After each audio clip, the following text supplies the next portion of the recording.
Welcome to This Guy's Sports Talk.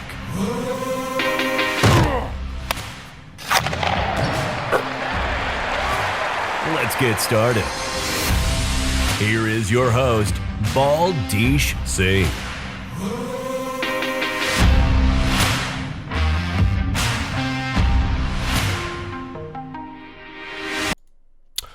Welcome to the first episode of This Guy's Sports Talk. I'm your host, your favorite host, Baldeesh Singh. And just so we can create the biggest sports community in the world, don't forget to smash that like and subscribe button. And let's get started. So over the past few days, weeks, and quite honestly, the past few months, I've had quite a few people come up to me and ask me, Baldeesh, what's your outlook look like on the future of the Kansas City Chiefs? And before I even answer that question, they're asking this question to a diehard San Francisco 49ers fan. So whenever I think about the Kansas City Chiefs, I think about the most recent Super Bowl, the Chiefs versus the 49ers. And the one play that keeps coming into my head was the play where Jimmy Garoppolo missed a wide open Emmanuel Sanders running down the field to win the football game. And so after my episode of PTSD is over, I come back into reality. And the one word that kept buzzing in my head when I thought about the Kansas City Chiefs, and as much as I hate to admit this because my team lost, the one word that kept coming into my head was the word dynasty. And come to find out, a lot of these individuals had a different definition of what a dynasty meant to them. So what I'm going to do next is I'm going to share with you what my definition of a dynasty is. If you disagree, definitely drop, or if you want to add on to my definition, definitely drop that below down in the comments, and I'd love to check it out. So a dynasty in the sports world is a team that dominates their specific sport with postseason and championship success. What are some of the teams that we think about when we think about dynasties? We think about the New England Patriots. We think about the Alabama football team, the Crimson Tide, right? We think about, just to even change sports, we think about the LA Lakers, right? Early 2000s when they won with Kobe and Shaq. And I'm sorry to the Denver Broncos listeners out there. Yes, you won 2 championships in the late 90s, but I don't know, when you ask an intelligent NFL fan, when you think of the word dynasty, you don't really think about the Denver Broncos. Yeah, they won back-to-back, but I don't know, there's just something special about winning 3 championships in a short time frame. Sorry to my Detroit fans out there, the Detroit Bad Boy Pistons. Can't really consider you a dynasty with winning 2 championships in a short time frame. You've had great postseason success, but I don't know, like I said, there's just something special about winning 3 chips in a short time frame. Let's say, I don't know, I've had this debate with quite a few people. Some people want to say the Miami Heat when LeBron James decided to take his talents from Cleveland down to South Beach. Yeah, he went to 4 finals, but how many championships did he come away with? Came away with, 2 championships? Can't really consider them a dynasty. No one really thinks of, people will think about the LA Lakers being a dynasty before they even think about the Miami Heat being a dynasty, right? The reason for that? They won 3 championships. It's just, winning 3 championships, it just puts you on a certain pedestal, and you're just regarded in a different manner compared to other teams that didn't win 3 championships in a short time frame. So what I'm going to do next is I'm going to compare these 2 franchises. I'm going to compare the Kansas City Chiefs to the New England Patriots. I know, how dare you, right? There's 3 things that stick out to me the more that I thought about it that these 2 franchises have in common. I'm going to use the 2000, we could use the 2010s New England Patriots dynasty, but what I'm going to do is I'm going to use the 2000s New England Patriots dynasty. I just think this makes much more sense for this specific video. The 3 points that I'm going to make to compare the New England Patriots of the 2000s to the Kansas City Chiefs of right now is the 3 points that I'm going to make is power structure, how they both build successful programs. Am I doing this right? And player buy-in. So let's talk about power structure, or if you want to call it, the leadership ladder, however you want to, whatever you want to call it. What did the New England Patriots power structure look like in the 2000s? Well, you had your owner, Robert Kraft. You had your GM, Scott Pioli. You had your head coach, Bill Belichick. And then you had your team captain and quarterback, Tom Brady.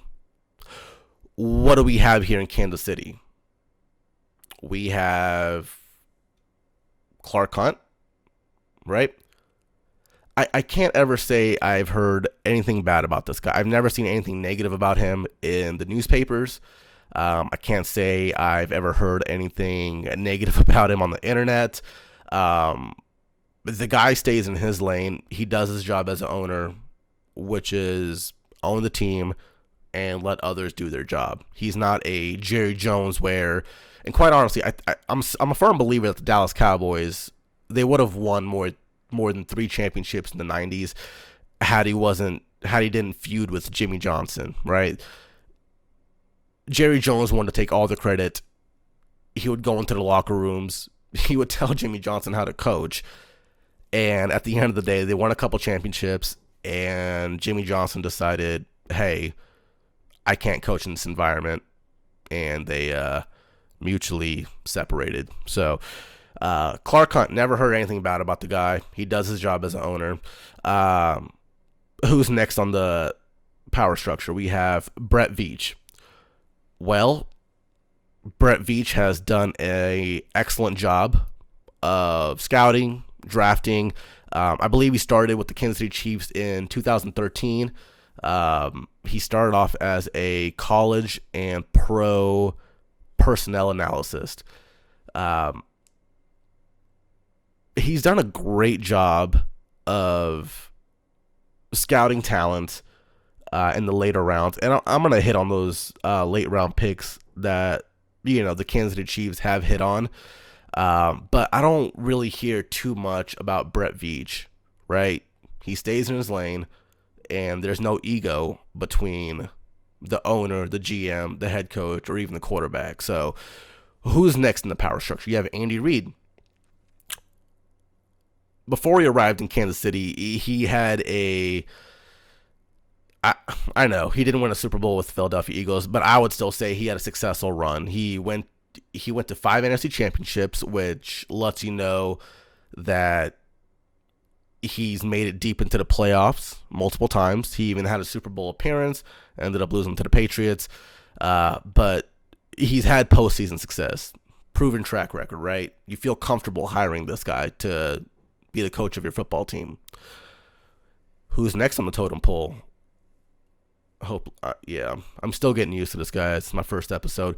The next guy on the totem pole is Patrick Mahomes. And I gotta say,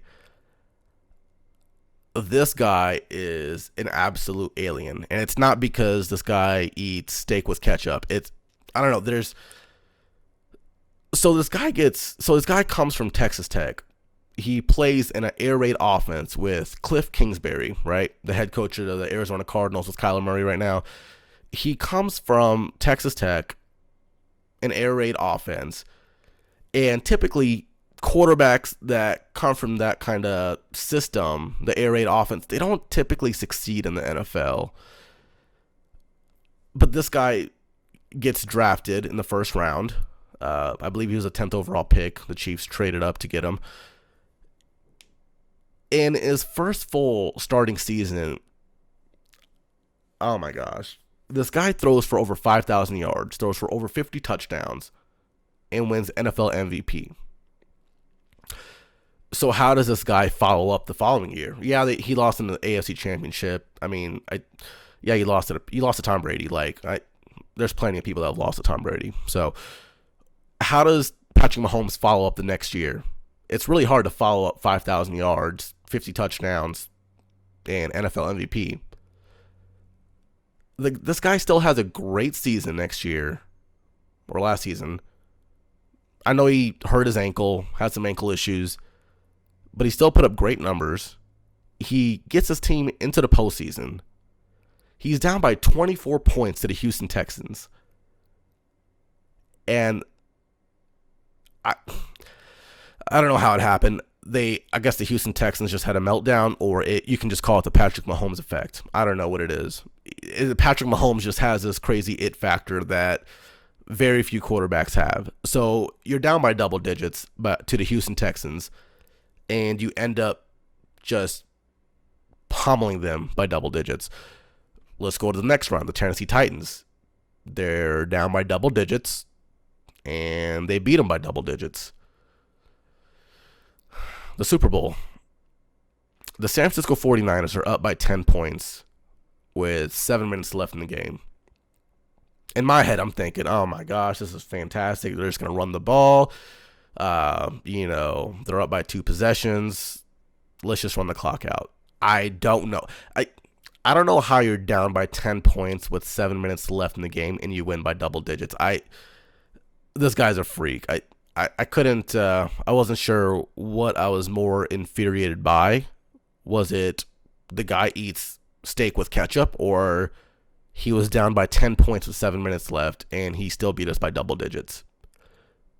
So the power structure is very comparable with the early 2000 Patriots and the the Kansas City Chiefs. There's no ego between Clark Hunt, Brett Veach, Andy Reid, and Patrick Mahomes. So that's one of the reasons why I believe that the Kansas City Chiefs are going to be the next dynasty in the NFL. Point number 2. They build successful programs. So the New England Patriots, let's look at some of their, non-first round draft picks. Let's look at Gronkowski, right? Old Robert Gronkowski. 2nd round pick. Super Bowl champion, All-Pro.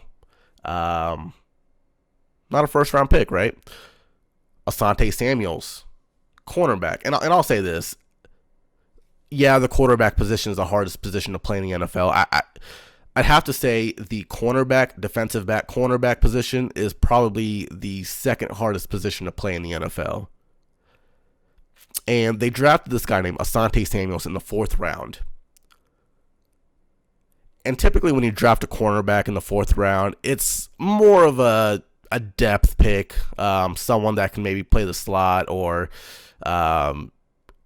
you don't typically draft a cornerback in the 4th round to be a starter. So they draft this guy named Asante Samuels. This guy ends up going to 4 Pro Bowls. He wins 2 Super Bowls and was even an All-Pro for 1 year. 4th round pick. Everyone knows this one. Tom Brady, 6th round pick, number 199. Honestly, I'm not going to spend too much time on this one. People kind of know his story. Not kind of, they do know his story. So let's switch on over to the Kansas City Chiefs. We think about, let's just, Chris Jones, the defensive tackle, nose tackle, whatever you want to call him, 2nd round pick. What did the Kansas City Chiefs do that was so remarkable that very few teams do? They scouted, they drafted, and they developed. So they drafted Chris Jones with the second in the 2nd round. They scouted him, they drafted him, and they developed him. Let's look at Travis Kelce, 3rd round pick, right? Scouted, drafted, developed. Let's look at Tyreek Hill, 5th round pick. Scouted, drafted, developed. So the Kansas City Chiefs have done an absolute fantastic job of putting the right people in the scouting department. Everyone has a scouting department in the NFL, but not everyone's scouting department is great. So anybody can scout, anybody can draft, but very few franchises can develop talent, right? And so that was point number 2, why I see the Kansas City Chiefs becoming a dynasty. It's very similar to the New England Patriots. They have a system in place, they have a culture and an environment, and it's set up for success. So my third point is player buy-in. When you think about player buy-in, you look at the New England Patriots and say, Tom Brady. Yeah, he's got a supermodel wife. She makes more money than him. But on multiple occasions, Tom Brady has signed a contract below some of what the top tier quarterbacks make. I believe there was a year he actually made $15 million. And I want you to think about this. Imagine being another player on the New England Patriots, being an All-Pro, being a Pro Bowler, being a future Hall of Famer, and you go into Bill Belichick's office or Scott Pioli's office at the time or whatever, and you say, hey, I want a new contract. This is what I'm worth, and this is what I want. And then Bill Belichick says, or Scott Pioli says, Tom Brady's the best player on a football team. He's making $15 million this year. Do you think you're worth more than Tom Brady? And so these players buy in. They're like, man, if Tom is sacrificing this money, maybe I should sacrifice some money as well. Get some rings on my fingers. And how I see this relating to the Kansas City Chiefs is Patrick Mahomes. Yes, he signed a $500 million deal.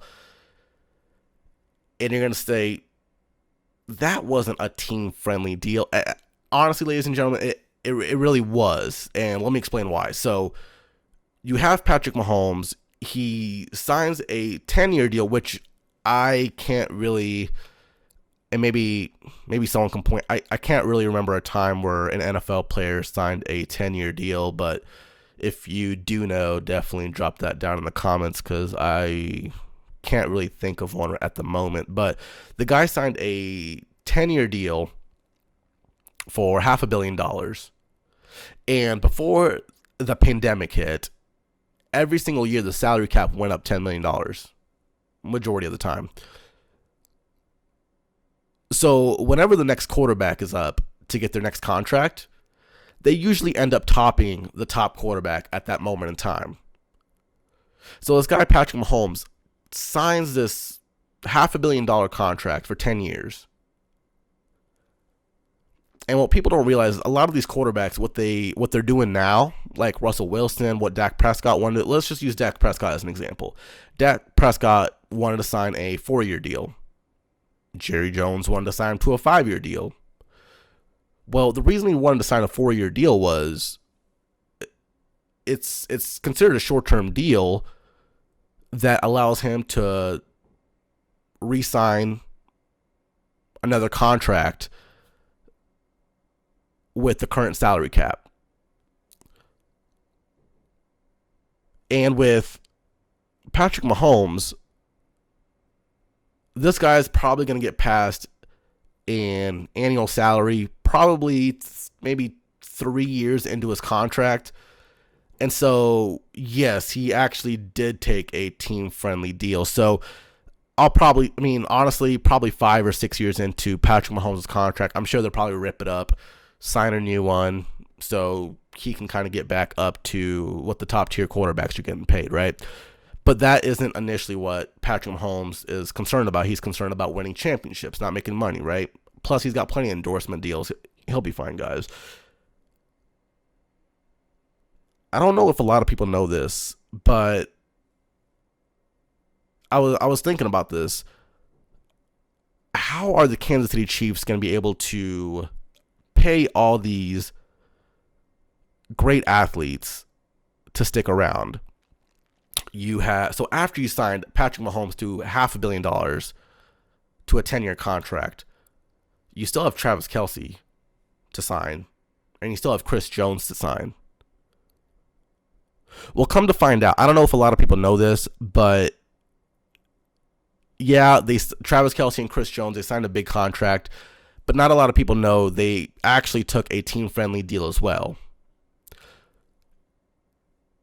And the way they took this team-friendly deal was they actually, I don't know if you guys know, so Chris Jones and Travis Kelce, they actually didn't have a signing bonus in the year 2020.